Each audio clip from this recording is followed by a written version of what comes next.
ओम शांति। प्रभु प्रिय विश्व सेवाधारी आध्यात्मिक ज्ञान पिपासु श्रेष्ठ आत्मा मानंकु अंतरर शुभेच्छा शुभ अभिनंदन सुप्रभात सुस्वागतम। जुग अनुसारे वंश बा पीढ़ीर प्रचलन यह अनादि कालर विधि व्यवस्था अटे। जेपरि जुग चारि सेहीपरि वंश मध्य चारि। सूर्यवंश, चंद्रवंश, वैश्यवंश एवं शूद्रवंश। जदि जुग एवं वंशर विधि व्यवस्था रही तेबे एही सबु जुगरे बा वंशरे आत्मा मानंकु गति करिबाकु पड़िबो निश्चय, निज निजर कर्म अनुसारे। अर्थात जेउ आत्मा जुगर आरंभ अर्थात सत्य जुगरे सूर्यवंशरे आसुछि, सेही आत्मा ही तार स्थिति शक्ति एवं कर्मर फल अनुसारे पुनः जन्म नेई नेई चंद्रवंश, वैश्यवंश एवं शूद्रवंशरे आसुछि निश्चय। अर्थात देवी देवतांकर जेतेबेले आत्मशक्ति ह्रास पाउछि सेमानंकर स्टेज धीरे धीरे कमिबाकु लागुछि, जहाकु शास्त्र रे कुहा जाउछि कि देवता मानंकु राक्षस माने परास्त करिदेले, बा अन्य अर्थरे कहि परिबा देव आत्मा माने राक्षस प्रवृत्तिर अधीन ही गले। एथिरु प्रमाणित हुए कि सही आत्मा गुण अनुसारे देवता हेउछि एवं परे मनुष्य जन्मरे आसुछि, जहा मध्य भागवतरे उल्लेख अछि नर देहे नारायण एवं नर देहे दिव्य ज्ञान देखि संतोष भगवान। पुनश्च उल्लेख मध्य अछि ब्रह्मांकर नाभिरु विष्णु एवं विष्णुंकर नाभिरु ब्रह्मांकर उत्पत्ति। अर्थात आत्मा एक, परंतु स्थान एवं काल अनुसारे पात्र केवल जहा बदलुछि। एठारे विचार करा जाई पारे कि ब्रह्मांक द्वारा जदि रचना हेउछि तेबे केउ दुनियार रचना हेउछि एवं केतेबेले हेउछि ए कथा मध्य आम मानंकु स्पष्ट हेबा उचित।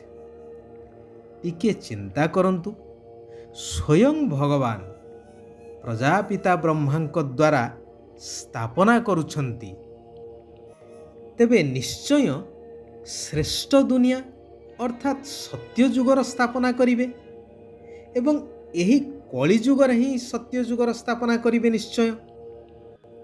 तेबे ब्रह्मा मध्य एई कली जुगर हेइथिबे तो, तेणु तो ब्रह्मांकर पूजन नाही। वर्तमान सेही सत्य जुगी सूर्यवंश को जीवार श्रेष्ठ शिक्षा स्वयं परमात्मा साधारण वृद्ध शरीर रे दिव्य अवतरण करी प्रदान करुछंती, जहांकर नाम रखिछंती प्रजापिता ब्रह्मा। सेथिपाई परमात्मा शिव बाबा कहउछंती मधुर आत्मिक संतान माने शरीर निर्वाह अर्थे कर्म कर, किंतु अति कम रे 8 घंटा निराकार शिव पितांकु स्मरण करि चाल, सारा विश्व को शांतिर दान दियो, निज समान श्रेष्ठ हेबार सेवा कर, निमित्त होई हातरे कर्म कर एवं बुद्धि को शिव बाबांको पाखरे लगाई रख निरंतर। तेबे सूर्यवंशी कूलरे निश्चय आसीजिव। जदि सूर्यवंशी कूलरे उच्च पद पाइबाकू चाहुछ ତେବେ ଶିବ ବାବାଙ୍କୁ ସ୍ମରଣ କରି ଚାଲ ଏବଂ ଅନ୍ୟମାନଙ୍କୁ ମଧ୍ୟ ସ୍ମରଣ କରାଇ ଚାଲ। ଯେତେ ଯେତେ ସ୍ୱଦର୍ଶନ ଚକ୍ରଧାରୀ ହେବ, ଅନ୍ୟମାନଙ୍କୁ କରାଇବ, ସେତେ ଉଚ୍ଚ ପଦ ପାଇପାରିବ। ସ୍ୱଦର୍ଶନ ଅର୍ଥାତ୍ ମୁଁ ନିଜେ ଆତ୍ମା ଭିନ୍ନ ଭିନ୍ନ ଯୁଗରେ ଭିନ୍ନ ଭିନ୍ନ ନାମ, ରୂପ, ଦେଶ, କାଳରେ କିଭଳି ଭାବେ ଆସି ଅଭିନୟ କରୁଛି, ତାହାର ଜ୍ଞାନକୁ ବୁଦ୍ଧିରେ ମନ୍ଥନ କରିବାକୁ ହିଁ ବାସ୍ତବରେ ସ୍ୱଦର୍ଶନ ଚକ୍ରଧାରୀ ହେବା କୁହାଯାଏ। ଆତ୍ମିକ ପୁରୁଷାର୍ଥ କରି ସମ୍ମାନର ସହିତ ଉତ୍ତୀର୍ଣ୍ଣ ହେବା ଦରକାର। ଏପରି କୌଣସି କର୍ମ ନ ହେଉ ଯାହାକି ଦଣ୍ଡ ଭୋଗିବାକୁ ପଡ଼ିବ। ଯିଏ ଦଣ୍ଡ ଭୋଗ କରିବ, ତାର ପଦ ମଧ୍ୟ ଭ୍ରଷ୍ଟ ହୋଇଯିବ। ଯେପରି ଦୁନିଆରେ ଜଣେ ଉଚ୍ଚପଦସ୍ଥ ଅଧିକାରୀ ସରକାରୀ ଅର୍ଥ ଆତ୍ମସାତ କରିଥିବା ଅଭିଯୋଗରେ ବା ଦୁର୍ନୀତି କରିଥିବା ଅଭିଯୋଗରେ ଦଣ୍ଡ ତ ଭୋଗ କରିଥାନ୍ତି ଏବଂ ନିଜର ପଦ ମଧ୍ୟ ହରାଇଥାନ୍ତି, ସେହିଭଳି ଏଠାରେ ଶିବ ବାବାଙ୍କର ସନ୍ତାନ ହୋଇସାରିବା ପରେ ଯଦି ମନ, ବଚନ ଏବଂ କର୍ମରେ କୌଣସି ଅଶୁଦ୍ଧତା ଆସିଲା ବା କୌଣସି ଭୁଲ ହେଲା, ତେବେ ସେଥିପାଇଁ ଦଣ୍ଡ ମଧ୍ୟ ଭୋଗ କରିବାକୁ ହେବ ଏବଂ ଭବିଷ୍ୟ ନୂଆ ଦୁନିଆରେ ପଦ ମଧ୍ୟ କମ୍ ମିଳିବ।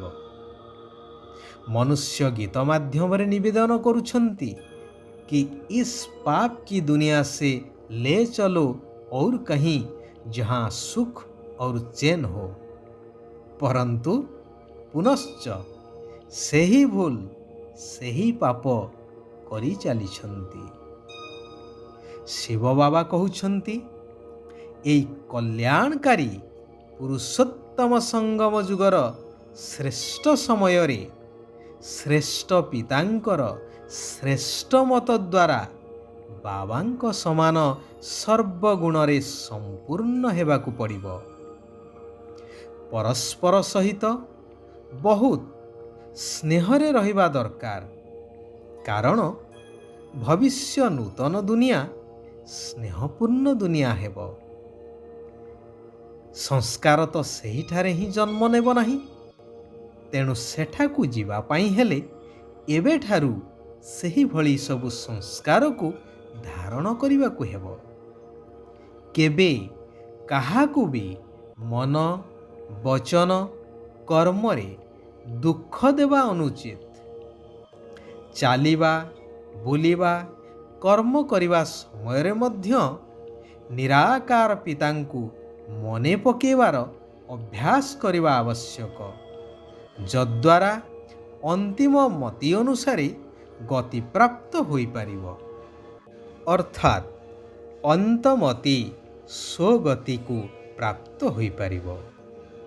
ଯୋଗଯୁକ୍ତ ହୋଇ ସାରା ବିଶ୍ୱକୁ ଶାନ୍ତିର ଦାନ ଦେବାକୁ ହେବ। ବାବା କହୁଛନ୍ତି, ଜ୍ଞାନର ରହସ୍ୟ ଗୁଡ଼ିକୁ ଜାଣି ସର୍ବଦା ଅଚଳ ସ୍ଥିତିରେ ରହୁଥିବା ନିଶ୍ଚୟ ବୁଦ୍ଧି ବିଘ୍ନ ବିନାଶକ ହୁଅ। ଏହାଦ୍ୱାରା ବଡ଼ରୁ ବଡ଼ ବିଘ୍ନ ମଧ୍ୟ ଖେଳ ଭଳି ଅନୁଭବ ହେବ, ଯଦ୍ୱାରା ସବୁଥିରେ ବିଜୟ ହିଁ ବିଜୟ ପ୍ରାପ୍ତ ହୋଇପାରିବ। ମୁଁ ଅନେକ ଥର ବିଜୟୀ ହୋଇଛି, ଏହିଭଳି ନିଶ୍ଚୟ ବୁଦ୍ଧି ହେବା ଦରକାର। ଯଦି ଦୃଢ଼ତାର ଶକ୍ତି ସାଥିରେ ଥିବ, ତେବେ ସଫଳତା ଗଳାର ହାର ହୋଇଯିବ। ଆଚ୍ଛା, ଆଜି ପାଇଁ ଏଇଠାରେ ଆମେମାନେ ବିରାମ ନେବା। ଆସନ୍ତାକାଲି ପୁନଶ୍ଚ ସେହି କଲ୍ୟାଣକାରୀ ପିତାଙ୍କର ଆଉ କିଛି କଲ୍ୟାଣକାରୀ ମହାବାକ୍ୟକୁ ଆଲୋଚନା କରିବା। ନିଜର ଜୀବନକୁ ପରିବର୍ତ୍ତନ କରିବା ସହିତ ସାରା ପୁରୁଣା ଦୁନିଆକୁ ନୂତନ ଦୁନିଆରେ ପରିବର୍ତ୍ତନ କରିବାର କାର୍ଯ୍ୟରେ ନିଜକୁ ସାମିଲ କରିବା। ଓମ୍ ଶାନ୍ତି। ଓମ୍ ଶାନ୍ତି। ଓମ୍ ଶାନ୍ତି।